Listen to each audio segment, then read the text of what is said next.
আসসালামু আলাইকুম। ছাদ বাগানে সবাইকে স্বাগতম জানাচ্ছি। আর আমাদের ছাদে এই যে দেখতে পাচ্ছেন ঠিক আমার মাথার উপরে সজনে গাছ, এবং এটা রাইখঞ্জন 12 মাসই ধরে আর কি। আসলে আপনার প্রতিদিনের ব্যবহৃত সবজিগুলোই আপনার গাছের সার হিসাবে ব্যবহৃত হতে পারে। আসলে কিভাবে হতে পারে এখন আমি আপনাদেরকে দেখিয়ে দিব। আর আলহামদুলিল্লাহ এবার কিন্তু অনেক অনেক ভালোই সজিনার ফুল আসছে, সাথে কিন্তু যে সজনা ধরে আছে আর কি। মাশাআল্লাহ, এই তো ভ্রমর চলে আসছে আর কি। আর আজকে সকাল থেকে তো অনেক বাতাস, এই তো এখানে ধরেছে, এই পাশে, এই পাশ করে প্রায় প্রত্যেকটা জায়গাতেই আলহামদুলিল্লাহ এবার কিন্তু বেশ ফুল ধরেছে। এই যে কালো ভ্রমর, এই যে একটা ভ্রমর। আর মাশাআল্লাহ অনেক অনেক সুন্দর কিন্তু এই যে ফুল আসছে আর কি। আসলে এটা এত বেশি ফুল ধরার কারণটা কি, আমরা আসলে গাছে যা ইউজ করি, কারণ এমনি তো আর কোনো কীটনাশক ব্যবহার করি না, সব ন্যাচারাল ওয়েতে আর কি।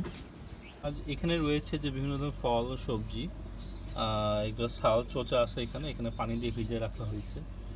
এটাতেও তো বেসিক্যালি আমরা যেটা করি আর কি ছাদে, সেটা হচ্ছে যে এটা যে পানি আছে এবং যে চোচাটা থাকে, অর্থাৎ এটা যখন পচে যায় তখন আমরা এইভাবে আসলে এখানে গাছের গোড়াতে দিয়ে দিই, পানি ঢেলে ঢেলে দিয়ে দিই। আর এতে করে কি হয়, গাছের ফলন অনেক অনেক বেশি বৃদ্ধি পায় আর কি।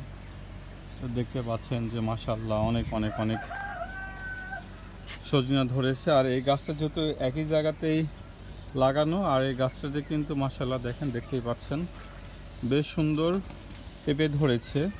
যদিও জায়গাটা খুব ছোট, আর এই পাশের পেঁপেটা তো মাশাআল্লাহ আলহামদুলিল্লাহ দেখেন কত বড় হয়েছে এত ছোট গাছে আর কি। আসলে শুধু গাছ লাগালেই হবে না, গাছের আসলে পুষ্টিগুণ এবং সার দিতে হবে যথা পরিমাণে। তাহলে কিন্তু আমরা অনেকেই ভাবি যে ছাদে গাছ হয় না কেন, গাছ লাগালাম কেন হয় না। আসলে ন্যাচারালি আপনি এইভাবে সার বা তৈরি করতে পারবেন। ন্যাচারালিভাবে এটা দিলে আপনার গাছের পুষ্টি বৃদ্ধি পাবে, এতে করে কিন্তু ফলও আলহামদুলিল্লাহ অনেক বেশি বৃদ্ধি হবে আর কি। এখানে কিন্তু যে কলা গাছটা লাগিয়ে দিয়েছিলাম, আলহামদুলিল্লাহ কলা গাছটাতে কিন্তু বেশ সুন্দর কলার পাতাটা কিন্তু স্প্রেড হচ্ছে আস্তে আস্তে, এটা কিন্তু আরও বড় হয়ে যাবে।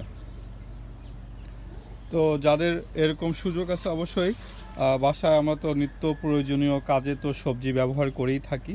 সেই সবজিগুলো আসলে আপনারা এইভাবেই পচায়ে এবং এর পানিটা প্রত্যেকটা গাছের গোড়ায় দিলে গাছ অবশ্যই অবশ্যই বেশি পুষ্টি লাভ করবে।